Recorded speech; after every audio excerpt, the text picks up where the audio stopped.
The morning of March 3, 1943, began like any other day in the Bismarck Sea. Japanese convoy commanders believed their carefully planned route would deliver crucial reinforcements to their isolated garrison at Lae, New Guinea. They had no idea they were sailing into history, about to face a revolutionary attack method that would change naval warfare forever. This is the story of how desperate innovation, brilliant tactics, and raw courage transformed the Pacific War. This is the story of skip bombing. The Pacific Theater in 1942 was a nightmare scenario for Allied commanders. The Japanese Empire had achieved what seemed impossible just months earlier.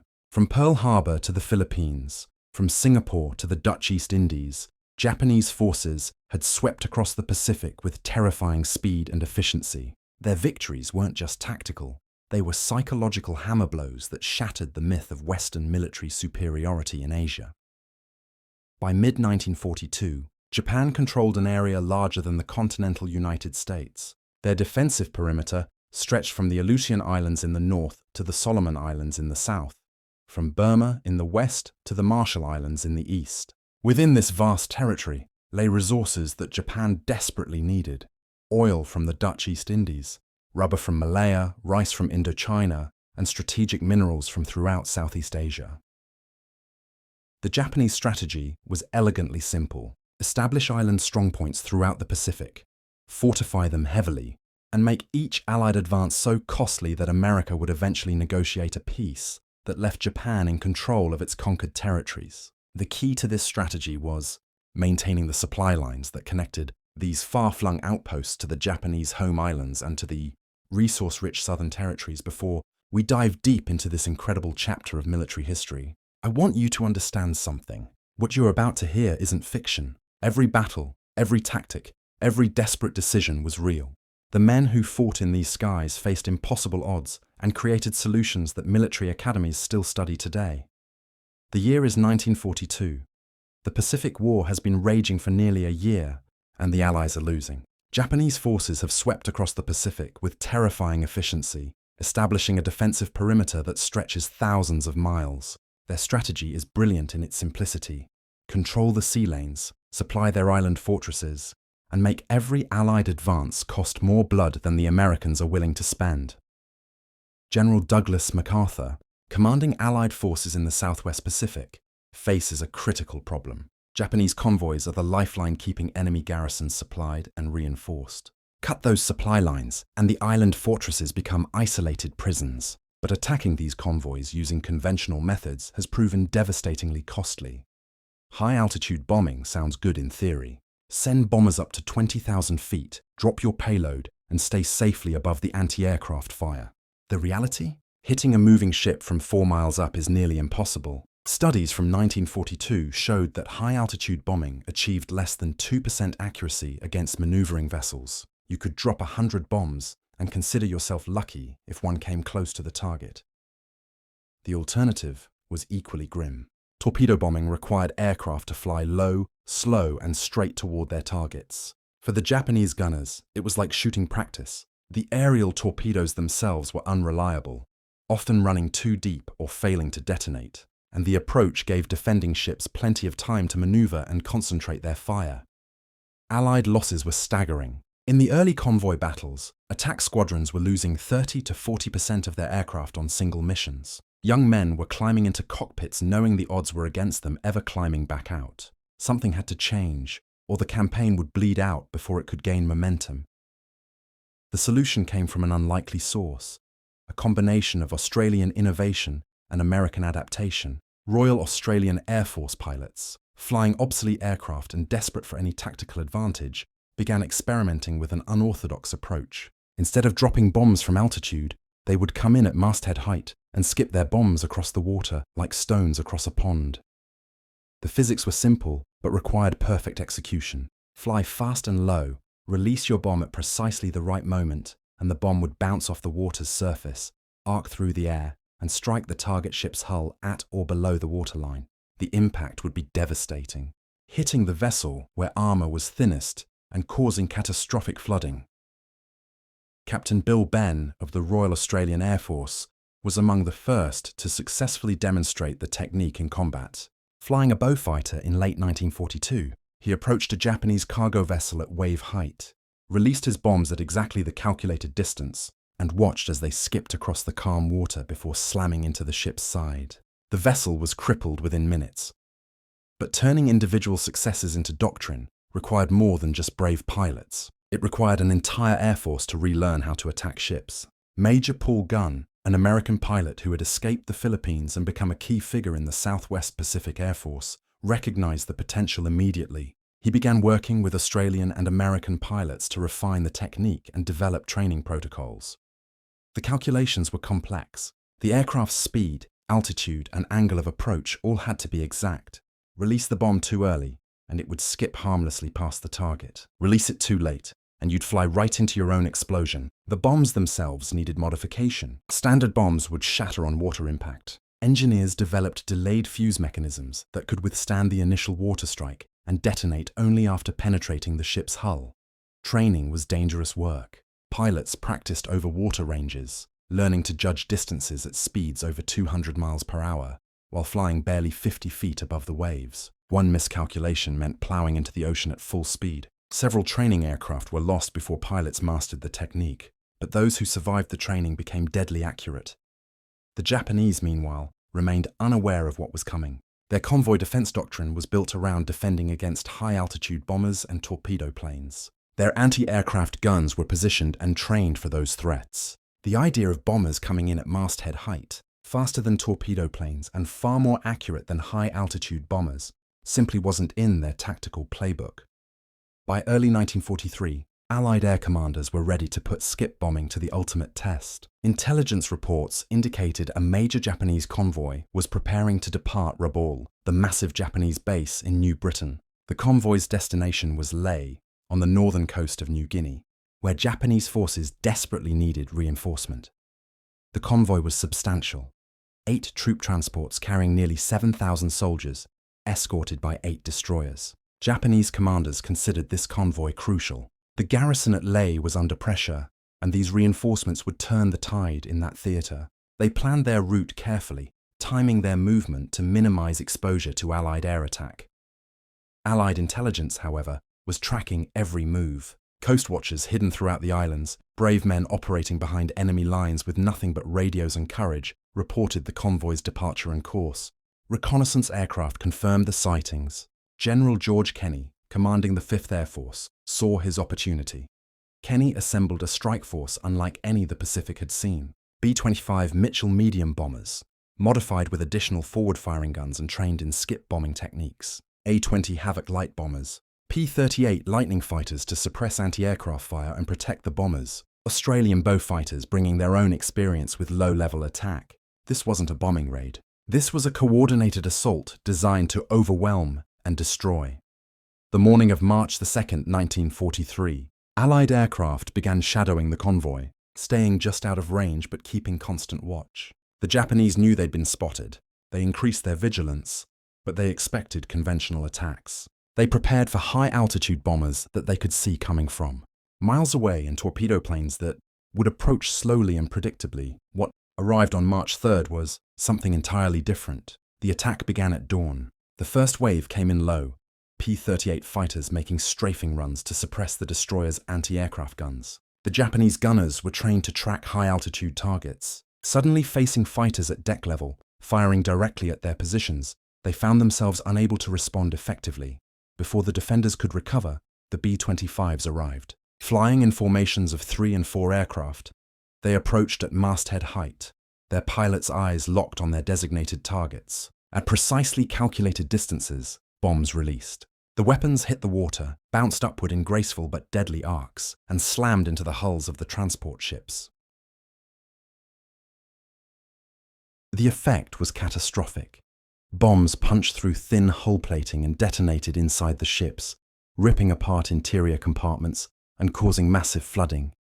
Unlike high-altitude bombs that might miss entirely, or glancing torpedo hits that a ship could survive, skip bombs struck with precision and devastating force. Ships that had weathered previous attacks found themselves crippled within minutes.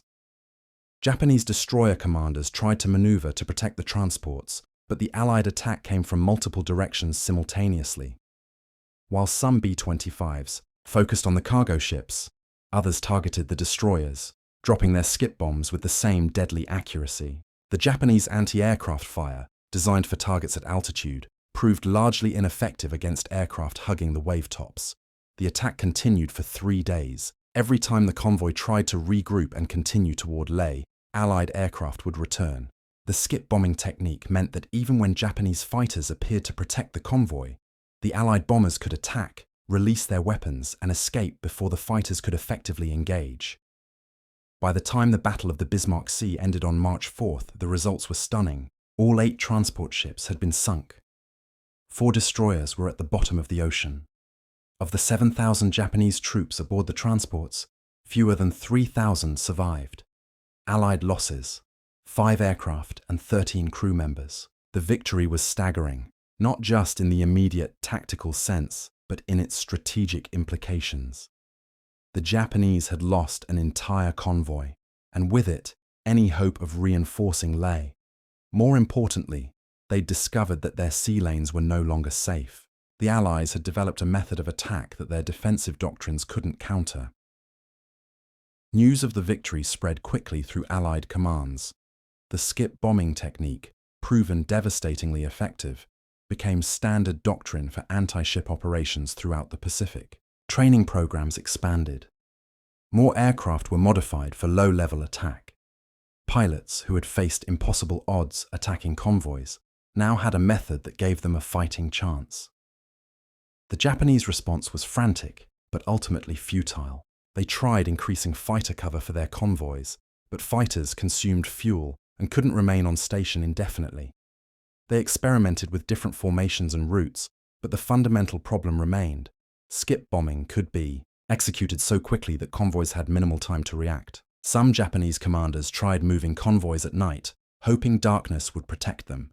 Allied forces responded by developing night attack capabilities and using radar to locate targets.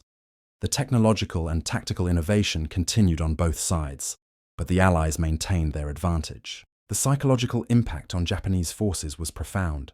Sailors boarding transport ships for convoy duty knew the odds were against them. The once routine supply runs had become suicide missions. Morale plummeted. Some convoys began taking circular routes, adding days to their journeys in desperate attempts to avoid Allied air patrols. The success at Bismarck Sea directly enabled subsequent Allied advances.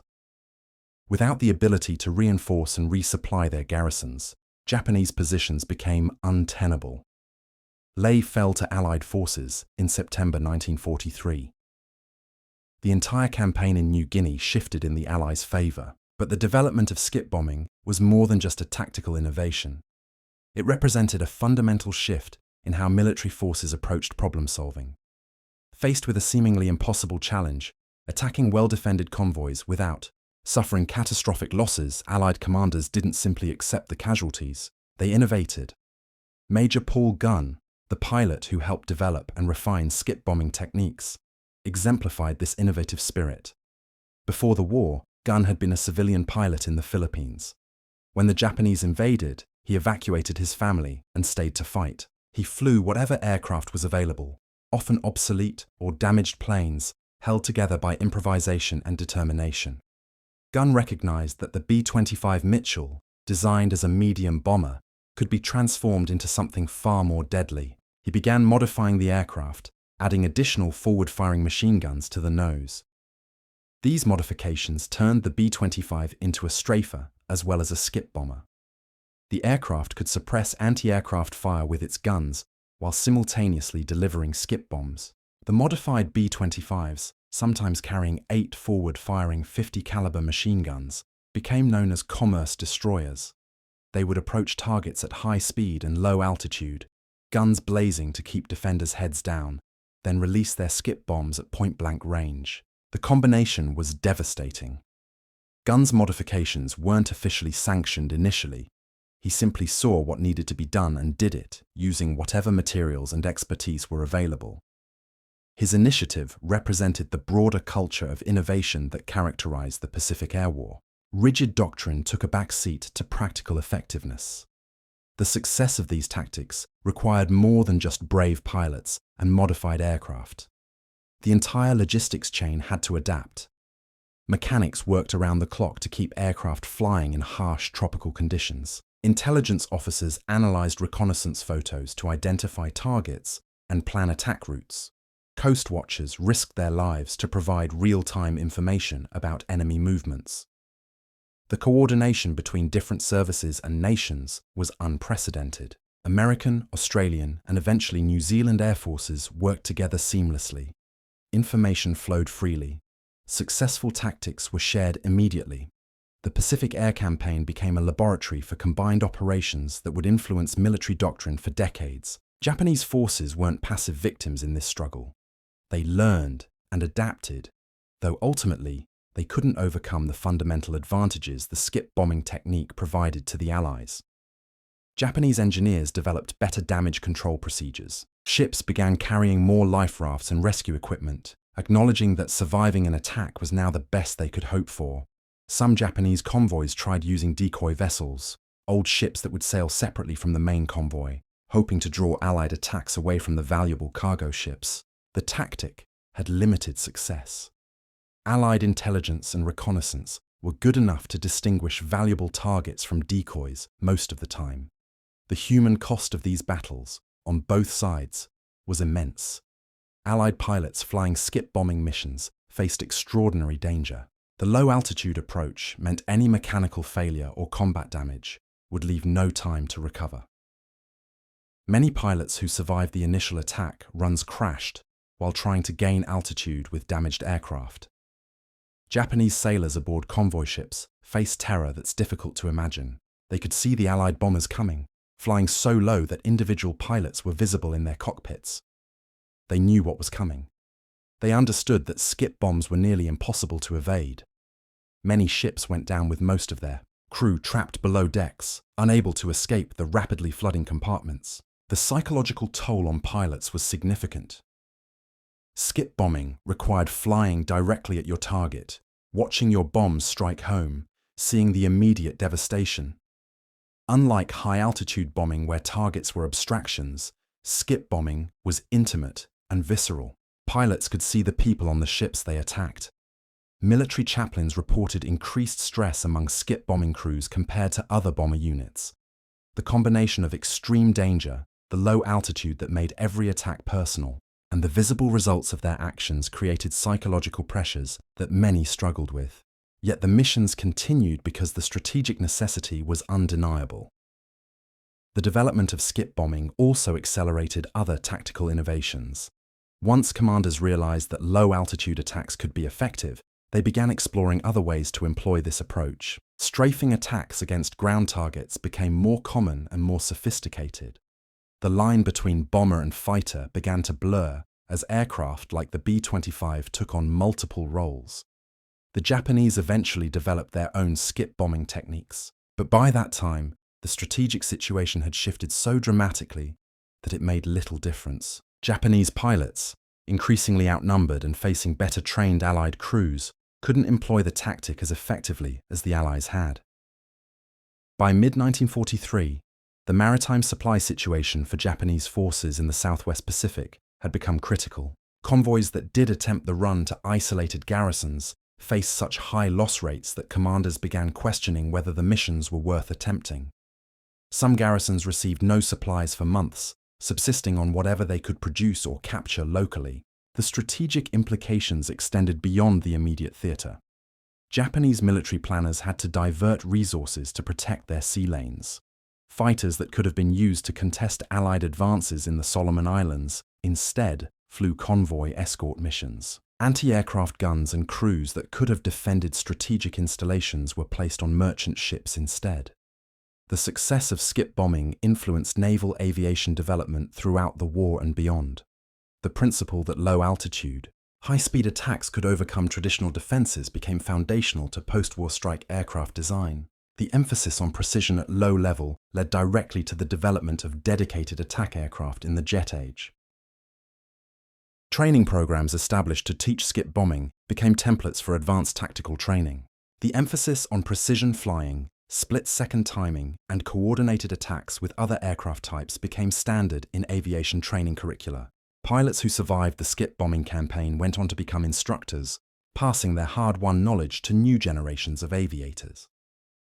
The Battle of the Bismarck Sea and the skip bombing campaign represented a turning point in the Pacific War, though it often receives less attention than the major fleet battles or island invasions. Yet in many ways it was equally important. By denying the Japanese the ability to supply and reinforce their positions, the Allies made those positions untenable without having to assault them directly.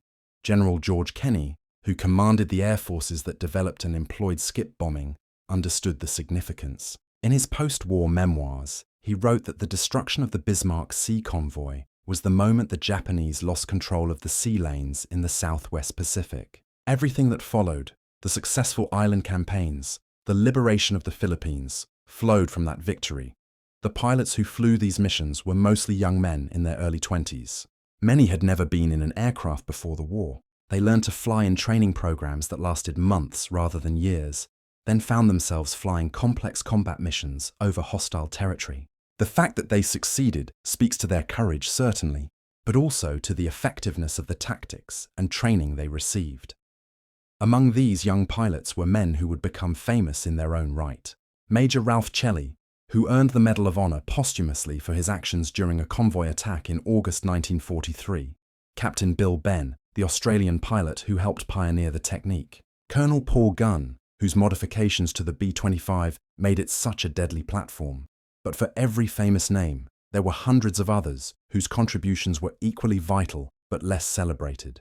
The mechanics who kept aircraft flying, the armourers who loaded bombs and ammunition, the intelligence officers who identified targets, the coast watchers who radioed warnings and locations, the search and rescue crews who pulled downed airmen from the ocean. War is always a team effort, and the skip bombing campaign exemplified that reality. The Japanese pilots who tried to defend their convoys faced an impossible situation. Outnumbered, often flying inferior aircraft, and dealing with fuel shortages that limited their time over the convoys, they nevertheless fought with determination. Many Japanese pilots died trying to protect convoys they knew were doomed, staying on station until their fuel ran out rather than abandoning their charges.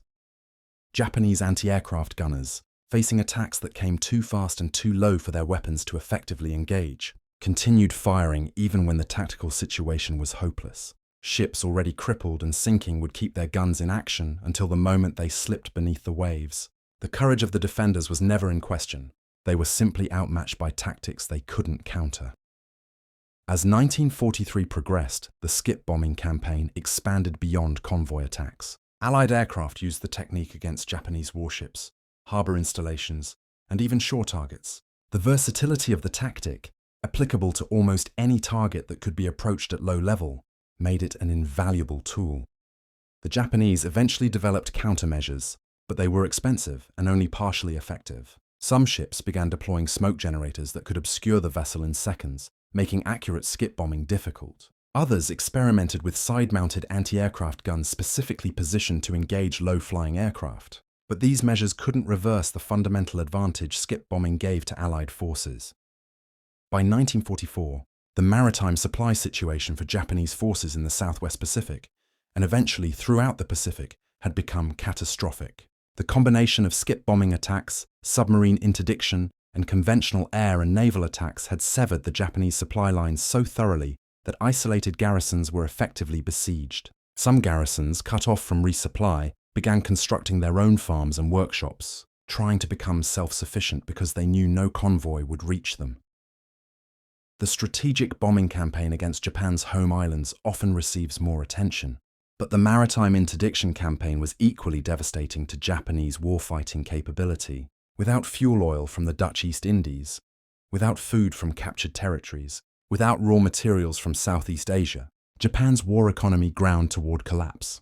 The skip bombing technique played a crucial role in this interdiction campaign. While submarines accounted for the majority of Japanese merchant shipping losses overall, aircraft employing skip bombing and other low-level attack techniques dominated in certain regions, particularly the Southwest Pacific and the waters around the Philippines. The liberation of the Philippines in 1944 and 1945 was made possible in large part by the Maritime interdiction campaign. Japanese forces in the Philippines, cut off from reinforcement and resupply, could not effectively resist the American advance. Garrisons that might have held out for months surrendered after weeks when it became clear no help was coming. The human toll of the Maritime War was staggering. Thousands of Allied airmen died in attacks on convoys. Tens of thousands of Japanese sailors and soldiers died aboard ships that were sunk. The waters of the Pacific became a graveyard, littered with the wrecks of ships that had tried and failed to maintain the supply lines. For the airmen who survived, the memories of the skip bombing campaign remained vivid for the rest of their lives. The sound of their engines straining at low altitude, the sight of enemy ships growing larger in their windscreens, the moment of bomb release, the desperate climb away from the target as anti-aircraft fire filled the air around them. These memories, both exhilarating and terrifying, defined their wartime experience. Post-war analysis confirmed what had been evident during the campaign. Skip bombing was one of the most cost-effective tactics of the Pacific War. The ratio of damage inflicted to aircraft lost was extraordinarily favorable compared to almost any other form of air attack. For military planners studying the war's lessons, skip bombing became a case study in tactical innovation. The technique influenced post-war aircraft design. Attack aircraft were increasingly designed with low-level operations in mind. The ability to deliver weapons accurately at high speed and low altitude became a key requirement. This design philosophy influenced everything from the A-4 Skyhawk to the A-10 Thunderbolt. Aircraft designed decades after the war, but reflecting lessons learned over the Bismarck Sea. The skip bombing campaign also demonstrated the importance of tactical flexibility. Military forces that could adapt quickly, that could identify new approaches to old problems, held significant advantages over opponents bound by rigid doctrine. This lesson influenced military training and education programs throughout the Cold War and beyond. For the Allies, skip bombing represented vindication of their emphasis on innovation and initiative. Commanders like General Kenny encouraged their subordinates to experiment, to try new approaches, to challenge conventional wisdom when it wasn't working. This culture of innovation became one of the Allies' greatest advantages. For the Japanese, the effectiveness of skip bombing highlighted the dangers of rigid doctrine. Japanese military training emphasized adherence to established procedures. While this created disciplined and effective forces in conventional scenarios, it also made them slower to adapt when faced with novel threats. By the time Japanese forces developed effective counter-tactics to skip bombing, the strategic situation had shifted so dramatically that it no longer mattered. The legacy of skip bombing extends beyond military aviation. The campaign demonstrated principles that apply to any competitive endeavor. Identify your opponent's strengths and avoid them. Find weaknesses and exploit them ruthlessly. Innovate constantly. Share successful innovations quickly. Maintain flexibility in the face of changing circumstances. These principles, proven over the Pacific, remain relevant today. The men who flew skip bombing missions, both the famous and the forgotten, deserve remembering not just for their courage, but for what they accomplished. They took a desperate situation, analyzed it, developed a solution, and executed it with precision and determination. They saved countless lives by making convoy attacks survivable rather than suicidal. They changed the course of the Pacific War.